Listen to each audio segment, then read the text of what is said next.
Hi, this is Joe from Beards, Blades, and Hair, and today I'm going to show you how to clean your heated beard brush and or cold brush. Similar methodology for both. First thing I want to mention as I go through this is that this idea was, well, the methodology here was taken entirely from Dan C. Bearded. He has a similar video that I will link below, but he didn't have a video, at least as far as I could tell, and definitely tell me if I'm wrong in the comments below, where he actually demonstrated how to do it. So I definitely wanted to do a demonstration style video of the same topic. So let's go through and show you how to do it. So this is the AberLite Go 2. You can see it here. If the camera focuses correctly, you'll be able to see that it has some, it looks like cobwebs or something. Not really sure what ends up developing there, but it's kind of interesting. It ends up looking pretty funky. So I definitely want to start with there. So the product you want to use to start with is, it's a little mini brush thingy, and I don't have a better phrase for it. If you've ever bought a hair trimmer in the past, this should come with it, because I think this is the cleaning tool that they intend for you to use whenever you have one of these. So you want to start with that, and in doing that, that's what you want to do, is start to dig in here, and that's what starts to dig out kind of all these nasties here. So you just want to start kind of sweeping through, cleaning it up. You can hear the crunch there as we go through. So that'll get some of the nasties out as you look. You can definitely see things going, getting cleaned, hopefully, right? So let me eyeball it really quickly. So once you go vertical, you want to go horizontal, take your little tool and go through. And just so you know as well, just to mention, why do you want to clean this? It gets gunked up. I mean, you definitely get your just general dust and dirt, but then you also remember you're putting a lot of oils when using your heated beard brush and your cold brush, you're using heck of a lot of oils in there over the course of time, and you probably should be cleaning this thing out about once a month. Do I personally clean it out once a month? No, but I definitely do my best. So you can already see, if the camera will focus correctly once again, it's already looking better. You've already got less gunk and mess in there, but you definitely want to take it a step further. So your next step, after you've taken your little hair tool and gotten it in there, is you want to take your isopropyl alcohol. So this, anything you're using to, clean up wounds, anything like that. Your pretty normal store-bought standard stuff should work perfectly fine. But you have it right here. Any of that should be totally fine, because you want something that will dry quickly. So alcohol will absolutely dry quickly, and you just don't want to risk your electronic equipment being messed up. So just dip it in there for a second. If you can't see on camera what exactly I'm doing here, all I'm doing is taking a Q-tip and dipping it in. And so once you've got the Q-tip dipped in there, you don't have to leave it super long. I did just for camera's sake, but you can see I dipped the Q-tip in there. And then all you got to do is take it over here and just start to go inside the different sections of your heated beard brush and give it a good little spin. And this, you will be shocked, absolutely shocked at the amount of stuff this actually picks up. So once again, I'm not sure how well the camera is going to focus here, but if you can see, the head of this looks pretty nasty, pretty dark once you've got it going through. And the nice thing with Q-tips is you definitely have both sides of it. So you want to make sure you use both sides of your Q-tip and don't just waste it on one. And then you just go back in and you just dig into your different sections. And the nice thing here is your isopropyl alcohol should dry fairly quickly. So this really shouldn't damage your product. So far, I've used it on the AberLite Go 2 twice. I haven't done anything too crazy with it, but I have definitely cleaned it out, because it gets a little nasty. It definitely gets a little nasty. So same thing, you're just gonna, I'm just taking a Q-tip here. Not going to hold it up again, but I just dunk it in and go to town.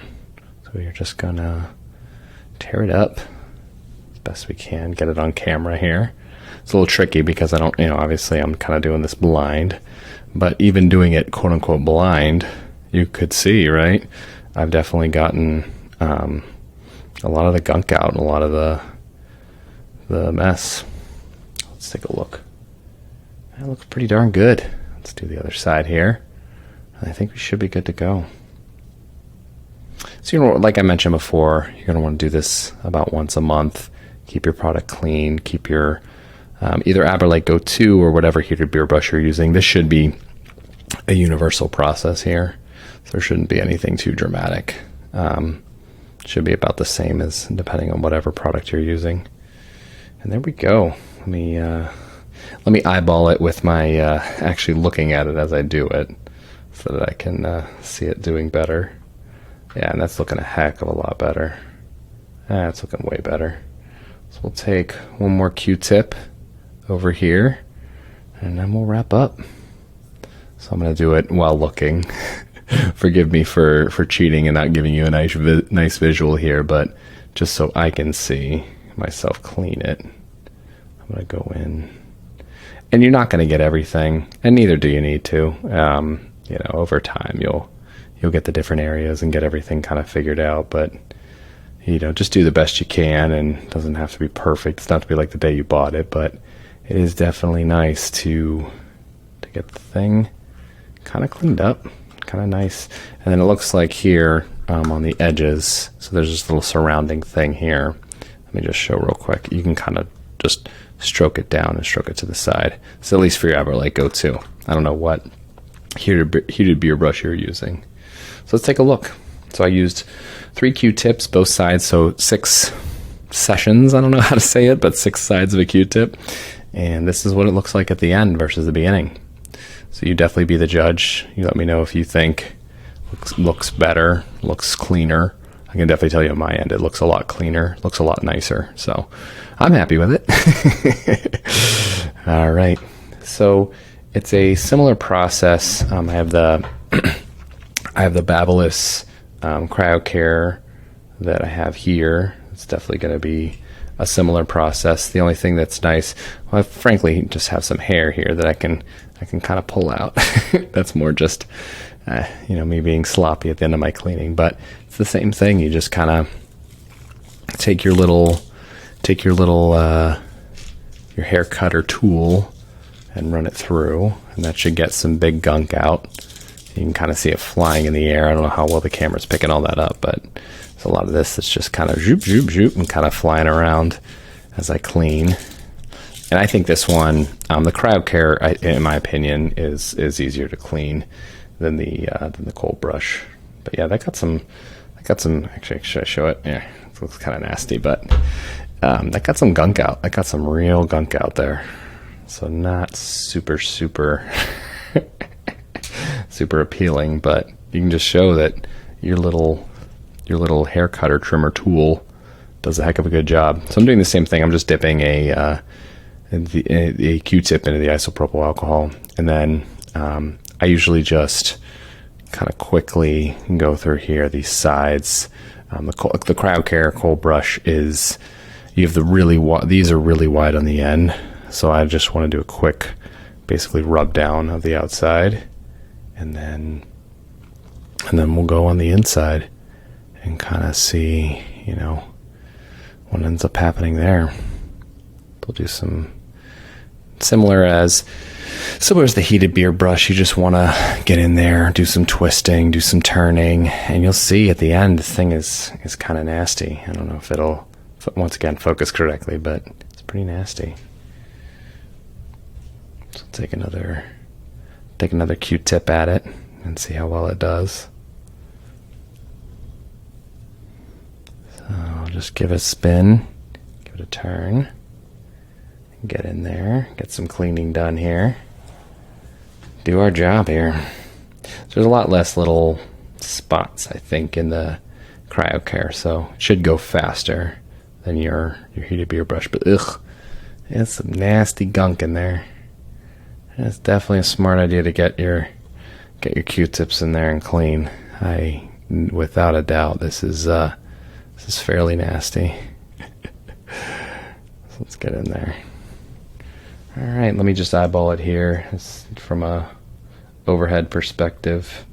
Just forgive me not putting this on camera, but I just want to make sure I actually clean it, not just do it for your sake. No, no offense, I do a lot for your sake, but I also want to make sure I'm actually cleaning the dang thing. So it looked like we had a little bit of nastiness on the outside. I just want to make sure I get before we wrap up. So that's kind of everything. Key things are using highlights being, you want to use the little cleaner that came with whatever hair cutter you used. That's definitely key. And you also want to make sure that you are using a Q-tip and an isopropyl alcohol. That's about it. Everything else, you just give it a little spin, as I demonstrated, as I kind of clean up in my final little pass here, as I go through. And that's about it. So with that being said, this has been Joe from Beards, Blades, and Hair, and until next time.